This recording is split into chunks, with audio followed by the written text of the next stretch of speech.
In 1993, 36-year-old Suzanne Pohl lived with her husband of 9 years, Daryl, and their 2 children, 8-year-old Melissa and 6-year-old Adam. The couple had a happy marriage, and Suzanne was loved by everyone in her extended family. Suzanne worked nights at the Sands and McDougall stationery shop on John Street in Salisbury, north of Adelaide, South Australia. On the night of April 29, 1993, Suzanne did not return from work at her usual time. Her husband Daryl tried calling the store multiple times, but his wife never answered the phone. He therefore decided to drive down to the store to check on her. When he arrived, he saw that his wife's car was still in the parking lot. The lights were still on in the store, and the door was still unlocked when he tried it. He cheerfully sang out his wife's name as he walked inside. He did not receive a response. When he reached the counter, he finally realized that something terrible had happened. The back storage door was open, and he could see his wife's legs on the floor. He also saw a large quantity of blood. Suzanne was lying on her back, with her purse, which appeared to have been gone through, next to her. When Daryl got to his wife, he checked for a pulse, and noticed that her hands had been badly cut. He tried performing mouth-to-mouth resuscitation on her, but had to remove a rolled-up piece of paper from her mouth before he could do so. Suzanne had suffered extensive stab wounds in what would later be described by authorities as a ferocious attack. Many of the stab wounds were inflicted to her back as she tried to escape her killer. Authorities believed Suzanne's killer entered the store around 9 p.m. while she was counting the money from the register to close down for the night. Robbery appeared to be the motive for the murder, as approximately $300 was missing from the store. The $200 Suzanne had taken out from the bank earlier that day to pay for some mechanical repairs was also missing from her purse. Because she always worked the closing shift at the store, and service stations in the area were often robbed, Suzanne and her husband had discussed what she would do in the event of a robbery in the past. She had always stated that she would hand over the money to a robber without hesitation, because she would not risk her life for the cash. Despite an extensive police investigation, Suzanne's case went cold. It would be more than 26 years before an arrest was made in the case. On September 20th, 2019, 46-year-old Matthew Donald Tilley was arrested in Ballarat, Victoria, in connection to Suzanne's murder. He was subsequently extradited to South Australia to face the murder charge. He pled not guilty.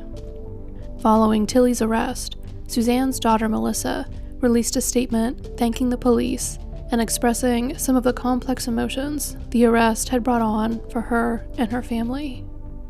It would be Tilley's own blood and one of his blood relatives that ultimately identified him as Suzanne's killer. In addition to the large amount of Suzanne's blood found at the scene, blood from an unknown male was also found on her handbag and in 3 locations around the entrance to the store. A DNA profile from the blood was identified by 1999, but there was no match to it in the national database. Eventually, however, authorities discovered a familial match to the DNA profile in the database.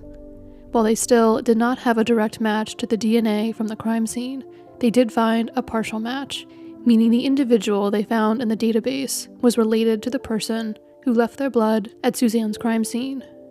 The individual in the database was Daniel Tilley, the brother of Matthew Tilley. Investigators began looking at all the members of Daniel's family, which ultimately led them to investigate Matthew Tilley. They traveled to Victoria to meet with him and spoke to him outside. When Matthew threw out his coffee cup in a trash can along the street, they collected it and had the saliva left behind on it tested for DNA. It was a match to the DNA found at the crime scene. Another DNA sample was taken from Tilley in a more clinical setting and confirmed the match. At the time of Suzanne's murder, Tilley's mother had lived just a few streets away from the store where Suzanne was killed. He was working at a service station at the time and claimed to have been at work on the night of the murder, although by 2019, the records that would have proven or contradicted that claim were no longer available. In the years since the murder, he had moved to Victoria, gotten married, and fathered 4 sons. Tilley's 4-week-long trial began in November of 2021. His defense relied heavily on the possibility that the DNA from the crime scene had been contaminated at some point during the 26 years between Suzanne's murder and Tilly's arrest. His lawyer did not have direct evidence that the DNA was contaminated, but argued that it was not her responsibility to provide such evidence. Rather, the prosecution was obligated to prove that it had not been contaminated. She did present news footage showing law enforcement not wearing gloves or foot coverings at the crime scene.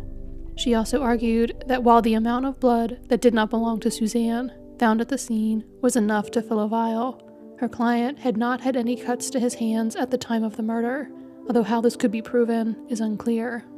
Witnesses had provided descriptions of men seen in the area of the stationery store on the night of the murder, but none of them had matched Tilly's description, and none of Tilly's fingerprints were found inside the store. The jury was not persuaded by these arguments, however. After 4.5 hours of deliberation, they came back with a guilty verdict.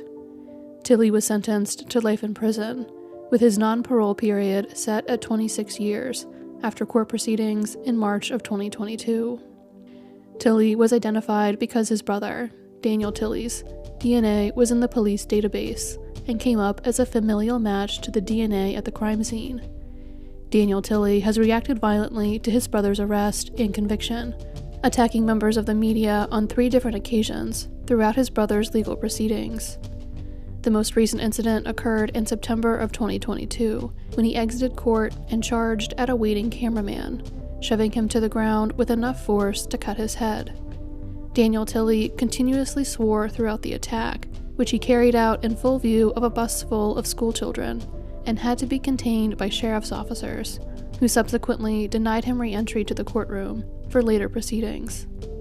Appearing in court in November of 2022 for charges stemming from this incident, as well as one that occurred in March of 2022, Daniel Tilly stated that he would be contesting the assault charges he was facing. He did state that he intended to plead guilty to a property damage charge he faced for throwing a microphone that belonged to Channel 9 News against a wall on the day his brother was sentenced. Matthew Tilly is currently appealing his conviction and wants it overturned on the grounds that the trial judge misdirected jurors and gave an unbalanced summary of the evidence at his trial. His legal team argued at his first appeal hearing that he is only tied to the crime through his DNA, which they allege calls his guilt into question. Suzanne's family has stated that they hope her case and Tilly's conviction, after so many years had passed, will give hope to other families of cold case victims still waiting for justice.